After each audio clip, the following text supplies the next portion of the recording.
మన ప్రభువును లోకరక్షకుడైన యేసుక్రీస్తు నామమున మీ అందరికీ నా యొక్క ప్రత్యేక వందనములు. ఈ ఉదయకాల సమయమున దేవుడు మనకిస్తున్నటువంటి వాగ్దానమును చదువుకుందాం.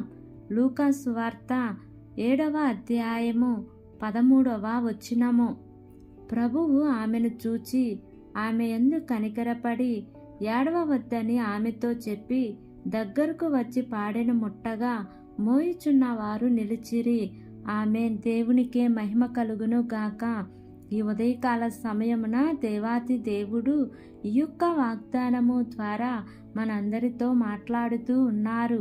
ఈ యొక్క వాక్యమును మనం జ్ఞాపకం చేసుకుంటే, ప్రభువు ఆమెను చూచి ఆమె యందు కనికరపడి, యేసుక్రీస్తు ప్రభువారు ఒక ఊరి గవిని యొద్దకు వచ్చినప్పుడు ఒక తల్లి దుఃఖాక్రాంతురాలై ఏడుస్తుంది. ఎందుకంటే ఆమెకు భర్త లేడు.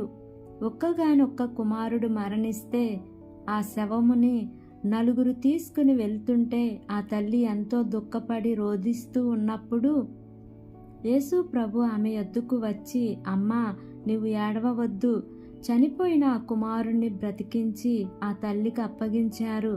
దేవునికే మహిమ కలుగును గాక. ఆ తల్లి దుఃఖంలో ఉన్నప్పుడు దేవునికి మొరపెట్టలేదండి. తన దుఃఖమును బట్టి ఆ తల్లి రోధిస్తూ ఉన్నప్పుడు యేసుక్రీస్తు ప్రభువారే ఆమెను గమనించి ఆమె యొద్దకు వెళ్ళి ఆమె దుఃఖమును తీసివేసినారు. ఆమె అడగక మునిపే ఆమె బిడ్డని బ్రతికించి ఆమెని సంతోషపరిచినారు దేవుడు. మనం అనుదినము ప్రార్థిస్తే దేవుడు తప్పక కార్యం చేస్తారు. దేవునికి అసాధ్యమైనది ఏమీ లేదు. మరణించిన వ్యక్తినే లేపిన దేవుడు మరి శరీర బలహీనతలతో ఉన్న వారి రోగమును తొలగించడా?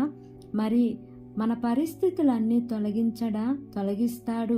నీవు విశ్వాసముతో దేవునికి ప్రార్థించు. తప్పకుండా నిన్ను కాపాడతారు, రక్షిస్తారు, నిన్ను బలపరుస్తారు. అట్టి కృప మీకు తోడై ఉండును గాక. ఆమేన్. ప్రార్థన చేసుకుందాం. ప్రేమ కలిగిన యేసయ్యా, కృప కలిగిన దేవా, నీకు వందనాలు తండ్రి. నీకు స్తోత్రములు ప్రభువా.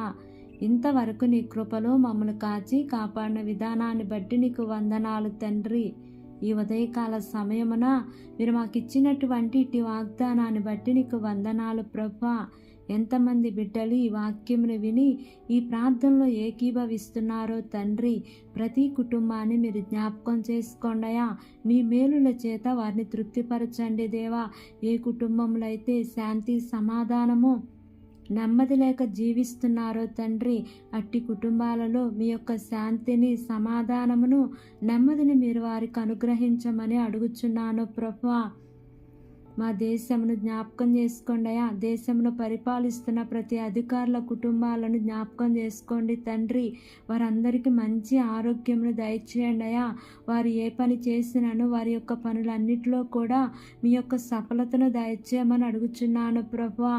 నూతనంగా ప్రారంభిస్తున్న ప్రతి కార్యక్రమంలో యేసయ్యా మీరు ముందుండి నడిపించండి దేవా. ఈ దినము ప్రయాణం చేస్తున్న ప్రతి బిడ్డను జ్ఞాపకం చేసుకోండియా. వారి యొక్క ప్రయాణాల్లో క్షేమాన్ని ఇవ్వండి తండ్రి. మార్గమధ్యంలో నీ దేవదూతల కాపుదల నీ ప్రియ బిడ్డలకు తోడుగా ఉంచమని, నా యొక్క ప్రార్థన ఆలకించి అంగీకరించమని నజరేయుడైన యేసు అతి పరిశుద్ధ నామమున అడిగి వేడుకొని పొంది ఉన్నాము తండ్రి. ఆమేన్, ఆమేన్, ఆమేన్. Praise the Lord. God bless you all.